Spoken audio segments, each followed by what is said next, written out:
এবছরের আলোচিত সিনেমার মধ্যে অন্যতম ছিল অভিষেক চৌবের উড়তা পাঞ্জাব। শাহিদ কাপুর, আলিয়া ভাট, কারিনা কাপুর অভিনীত এই ছবিতে গণধর্ষণের দৃশ্যে অভিনয় করতে হয়েছিল আলিয়াকে।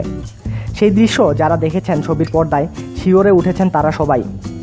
আর দৃশ্যটিতে যিনি অভিনয় করেছিলেন তার অভিজ্ঞতা কেমন জানালেন আলিয়া।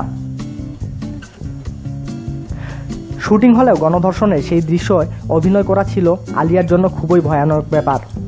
সম্প্রতি সেই কথাই জানিয়েছেন আলিয়া ভাট নিজেই।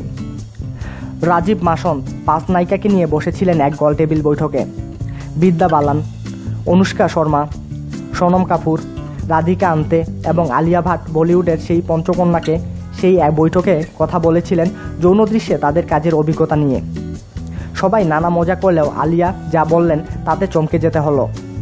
আলিয়া জানান, ওই দৃশ্যে কাজ করাটা তার জন্য মোটেও খুব একটা সুখকর ছিল না।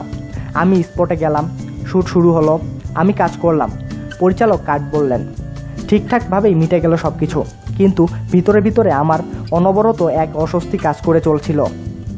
জানি ব্যাপারটা শুটিং, তাই চুপ করেছিলাম, কিন্তু কিছুতেই সহজ হতে পারছিলাম না। আমার চিৎকার করে কাঁদতে ইচ্ছা করছিল। নায়িকা আরও জানিয়েছেন, ওই দৃশ্যে অভিনয় করার পরে তিনি অনেকদিন সহজ জীবনযাপন করতে পারেননি।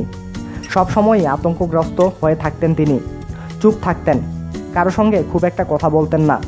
বক্তব্য থেকেই বোঝা যাচ্ছে দৃশ্যটা কতটা প্রভাব ফেলেছিল আলিয়ার ওপরে।